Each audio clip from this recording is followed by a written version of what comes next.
Hello everyone, welcome to another lecture of Principles of Management and today our topic is Decision and Decision Making Process. Basically हम start करने जा रहे हैं chapter number 3 manager and decision maker के manager as a decision maker के जो manager का role होता है डिसीजन लेने का उसके मुतालिक हम इसमें स्टडी करते हैं। तो सबसे पहले हम देखेंगे डिसीजन क्या होती है और डिसीजन मेकिंग प्रोसेस क्या होता है, उसके बारे में हम आज के लेक्चर में स्टडी करेंगे। तो let's see decision. A choice from two or more alternative is decision. जब चॉइस की जाए दो या दो मुतबादिल से, टू या और मोर अल्टरनेटिव से, उसको हम डिसीजन कहते हैं, फैसला करना कहते हैं। जब भी हम दो मुतबादिल चीज़ों में से एक चीज़ को चुनेंगे, उसकी चॉइस करेंगे, वो हमारी डिसीजन बन जाएगी, फैसला बन जाता है। तो the decision making process, manager at all levels make decision. Top level make decision about organization goals. Middle and lower level managers make decision about production, product quality, pay raises, etc. Manager तमाम level पे जो होते हैं वो फैसले करते हैं, चाहे वो टॉप लेवल ऑफ मैनेजर्स हों, मिडिल लेवल ऑफ मैनेजर्स हों या लो लेवल ऑफ मैनेजर्स हों। Top level make decision about organisation goals. जो टॉप लेवल के मैनेजर्स होते हैं वो फैसले करते हैं ऑर्गेनाइजेशन के गोल्स के, कि क्या गोल हमारे, क्या मकासद होने चाहिए, क्या ऑब्जेक्टिव्स होने चाहिए, और उसके बारे में वो प्लान करते हैं। ठीक है। नेक्स्ट हमारे पास है middle and lower level managers make decision about production, product quality, पे रेजेस एक्सेट्रा। जो मिडिल लेवल ऑफ मैनेजर होते हैं या लो लेवल ऑफ मैनेजर होते हैं, उनके जो फैसले होते हैं, उनकी जो डिसीजन होती हैं अबाउट प्रोडक्शन, पैदावार के मुतालिक, कि कैसी पैदावार करनी है, कितनी पैदावार करनी है, उसके मुतालिक जो भी फैसले होते हैं वो मिडिल लेवल और लोअर लेवल ऑफ मैनेजर्स कर रहे होते हैं। प्रोडक्ट क्वालिटी, कि प्रोडक्ट की क्वालिटी क्या रखनी है, उसका मेयार कैसा होना चाहिए, क्या होगा क्या नहीं होगा, किस तरह से उसको मेयार को लेके आना है अच्छे तरीके से, ये सारे फैसले लोअर और मिडिल मैनेजर कर रहे होते हैं। एंड फाइनली पे रेजिस, तनख्वाहों का बढ़ाना या कम करना, ये भी फैसले वही करते हैं एक्सेट्रा। और इसके मुतालिक और भी बहुत सारी डिसीजन आगे भी आ रही होती हैं जो मिडिल और लोअर लेवल ऑफ मैनेजर्स कर रहे होते हैं। Decision making is not simple.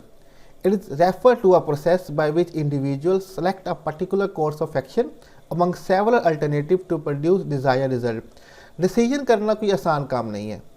इसको रेफ़र किया जाता है एक प्रोसेस से, अमल से, जिसमें एक इंडिविजुअल होता है जो कि सिलेक्ट करता है कोई ख़ास कोर्स ऑफ एक्शन, एक पर्टिकुलर कोर्स ऑफ एक्शन बहुत सारे मुतबादिल में से, ताकि वो अपने डिज़ायर जो ख्वाहिशमंदा रिजल्ट्स हैं उनको प्रोड्यूस कर सके, उनको पैदा कर सके या उनको अचीव कर सके।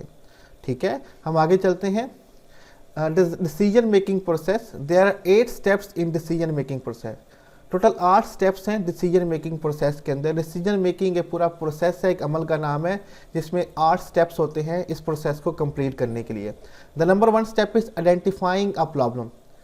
प्रॉब्लम को ढूंढना, मसले को ढूंढना। Every decision start with problem, the difference between existing and desire condition. जितने भी फैसले हैं वो कब लिए जाते हैं, जब कोई प्रॉब्लम होती है, कोई मसला होता है। प्रॉब्लम क्या होता है? The difference between existing and desire condition, कि जो सूरत हाल एग्जिस्ट कर रही है और आप जो चाहते हैं उनमें फ़र्क होता है, उस कंडीशन को हम प्रॉब्लम कहते हैं। ठीक है। फॉर एग्जांपल, मिसाल के तौर पे, Amanda is a sales manager whose reps representative need new laptop because old one are outdated for doing their job. मिसाल के तौर पे अमेंडा एक सेल्स मैनेजर है किसी कंपनी के अंदर, उसके जो रिप्रेजेंटेटिव हैं, उसके जो रेप्स हैं सेल्स के, वो चाहते हैं नया लैपटॉप, न्यू लैपटॉप, बिकॉज जो पुराने हैं वो आउटडेटेड हो चुके हैं और उनको काम करने में सही तरीके से मददगार साबित नहीं हो रहे। Now we have a problem. अब हमारे पास एक मसला है। The difference between sales reps current computer and their desire one computer, but never confuse problem with the symptoms of problem, i.e. decline in sale is not a problem, it is a symptoms.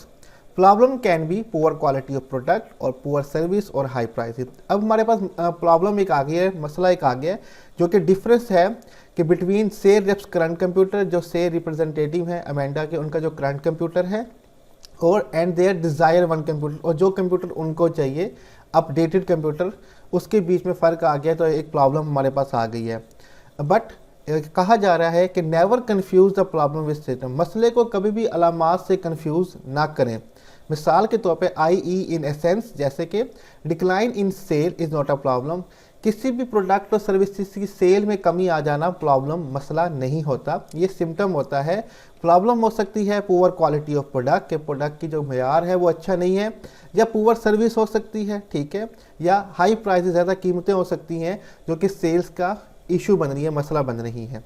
तो हमें problem identify करना होता है सबसे पहले, ठीक है। जैसे कि हमारे यहाँ प्रॉब्लम आ गई है कि अमेंडा के जो सेल्स रिप्रेजेंटेटिव हैं वो कहते हैं कि हम काम सही तरीके से नहीं कर पा रहे क्योंकि हमारे जो कंप्यूटर्स या लैपटॉप हैं वो आउटडेटेड हैं। अब हमारे पास एक प्रॉब्लम आ गई। नेक्स्ट हम देखते हैं सेकंड स्टेप क्या है हमारे पास डिसीजन मेकिंग प्रोसेस के अंदर, identifying decision criteria, standard of selecting something. Once manager had identify a problem, he or she must identify the decision criteria for solving the problem। एक बार अगर कोई मैनेजर जो है वो आइडेंटिफाई कर ले प्रॉब्लम, तो उसको चाहिए कि वो एक डिसीजन क्राइटेरिया आइडेंटिफाई करे, डिसीजन का मेयार फॉर सॉल्विंग द प्रॉब्लम, मसले को हल करने के लिए। सपोज मिसाल के तौर पे Amanda decide after careful consideration that memory storage, display quality, warranty, battery life are relevant criteria in her decision. अब अमेंडा ने सोचा है बहुत सारी केयरफुल कंसीडरेशन करने के बाद कि जो अब वो लैपटॉप लेने जा रहे हैं उसमें क्या क्राइटेरिया होना चाहिए, क्या इंपॉर्टेंट चीज़ें होनी चाहिए। सबसे पहले मेमोरी स्टोरेज, ठीक है, मेमोरी और स्टोरेज का होना बहुत ज़रूरी है। डिस्प्ले क्वालिटी, कि जो डिस्प्ले क्वालिटी है वो अच्छी होनी चाहिए, वारंटी होनी चाहिए, और बैटरी लाइफ जो है वो ज़्यादा होनी चाहिए जो हम लैपटॉप या कंप्यूटर ख़रीदने वाले हैं। तो ये क्राइटेरिया उसने बना लिया है अपने डिसीजन के अंदर कि memory, storage, display quality, warranty और बैटरी की लाइफ जो ज़्यादा है ये सबसे ज़्यादा इंपॉर्टेंट है उसके लिए, ठीक है। नेक्स्ट हम आगे चलते हैं, अगला स्टेप क्या होगा, allocate wait of the criteria. अब जो भी मयार बनाए हैं जो हमारे लिए इंपॉर्टेंट के हामिल हैं हमारे लैपटॉप या कंप्यूटर के अंदर, उसको अब हमने वेट देना है कि कितनी कौन सी चीज़ कितनी इंपॉर्टेंट है। लाइक अक्सर लोगों के लिए जो गेमिंग कंप्यूटर लेके आते हैं उनके लिए उसमें रैम, प्रोसेसर और 3D कार्ड बड़ा इंपॉर्टेंट होता है as compare to motherboard, as compare to hard disk, as compare to CD ROM वगैरह। ये इतने इंपॉर्टेंट नहीं होते जितना प्रोसेसर, रैम और आपका 3D कार्ड होता है, बहुत इंपॉर्टेंट।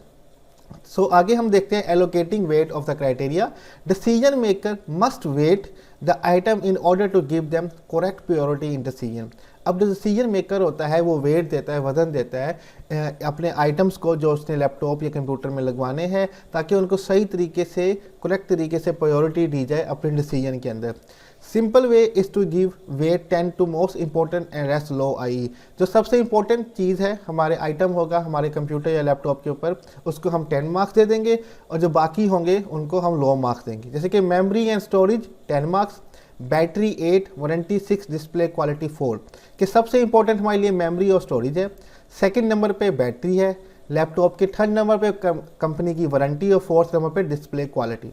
ये हमारे लिए सबसे इंपॉर्टेंट है। और जब भी हम लैपटॉप ख़रीदेंगे तो पहले हम मेमोरी और स्टोरेज को देखेंगे, क्योंकि हम बाकी चीज़ों में थोड़ा बहुत क्या कह सकते हैं कि हम कह सकते हैं कि कमी कर सकते हैं, क्योंकि जब भी कोई फैसला कर रहे होते हैं तो डिफरेंट फैक्टर जो होते हैं वो असरअंदाज हो रहे होते हैं।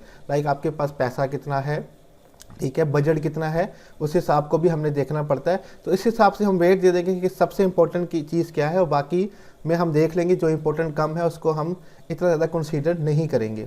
नेक्स्ट हमारे पास है डेवलपिंग अल्टरनेटिव। हमें मुतबादिल बनाने हैं कि अब हमें लैपटॉप जो ख़रीदना है कौन सी कंपनी का ख़रीदना है, कितनी कंपनीज हमें ऑफ़र कर रही हैं, अब कौन सा अल्टरनेटिव है जो हमारा फैसला या हमारी डिसीजन को सही तरीके से बैकअप करेगा। The fourth step is that decision maker make a list of variable that could resolve the problem. अब चौथा जो स्टेप है वो ये है कि डिसीजन मेकर जो है वो लिस्ट बनाता है वेरिएबल्स की, जो कि उसका प्रॉब्लम जो है वो रिजॉल्व करेंगे, ठीक करेंगे। At this point alternative are only listed. इस पॉइंट पे हम अल्टरनेटिव को जो भी मुतबादिल सोल्यूशन है हमारे मसले को उनको जस्ट लिस्ट में लिखते हैं, नॉट एवेल्युएटेड, अभी उनका जायज़ा नहीं लेते।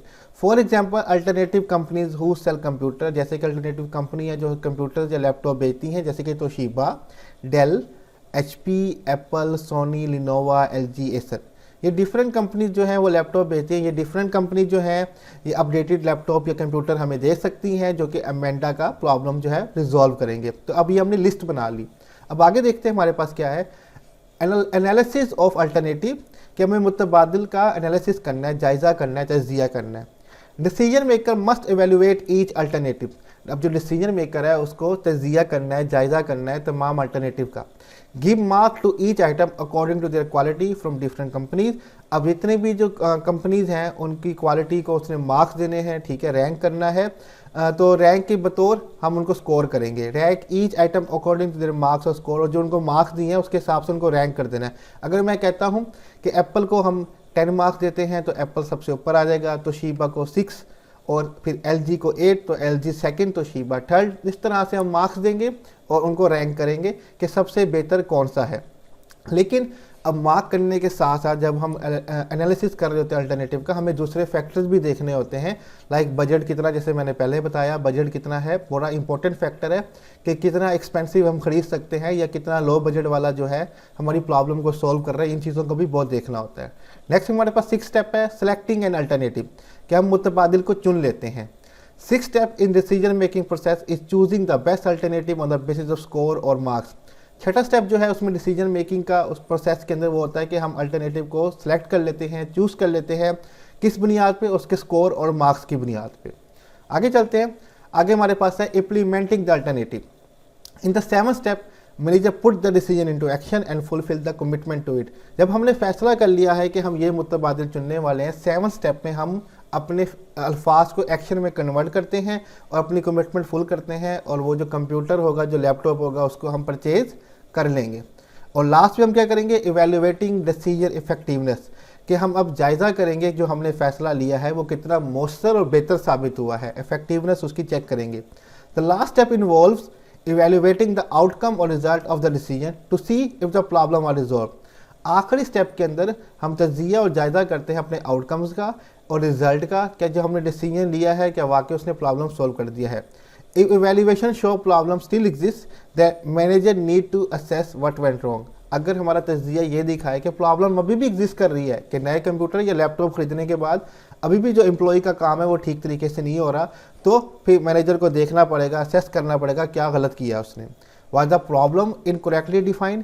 क्या मसला हमने गलत ढूंढा था, क्या लैपटॉप और कंप्यूटर का मसला था ही नहीं, या हमें अल्टरनेटिव चुनने में कोई मुश्किल हो गई, या हमने गड़बड़ कर दिया कि जो मुतबादिल हमने चुना है मसला ठीक करने के लिए वो ठीक नहीं था। तो हम इसको चेक करेंगे और इसको देखेंगे कि क्या हो जाता है। तो यहाँ पे बेसिकली हमारा जो लेक्चर है आज का वो एंड हो जाता है। बेसिकली 8 स्टेप्स होते हैं हमारे मैनेजमेंट के थ्योरी के अंदर किसी भी फैसले को पूरा करने के लिए। सबसे पहले आइडेंटिफाई द प्रॉब्लम, कि प्रॉब्लम फाइंड करना है क्या है।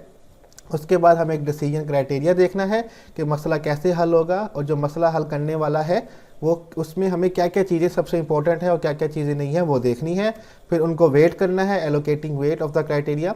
अल्टरनेटिव ढूंढने हैं जो हमारे मसले हल करेंगे, ठीक है। एनालिसिस करेंगे अल्टरनेटिव का, फिर सेलेक्ट करेंगे द अल्टरनेटिव और इम्प्लीमेंट करेंगे, और फाइनली हम अपने डिसीजन को एवेल्युएट करेंगे कि वो ठीक है कि नहीं। आई होप कि आपको आज का लेक्चर समझ आ गया होगा। इस स्लाइड्स का लिंक मैं डिस्क्रिप्शन में दे दूंगा, आप वहाँ से डाउनलोड कर सकते हैं लिंक के थ्रू। और काइंडली चैनल को सब्सक्राइब कीजिएगा। अपना ख्याल रखिएगा। Take care. अल्लाह हाफिज़।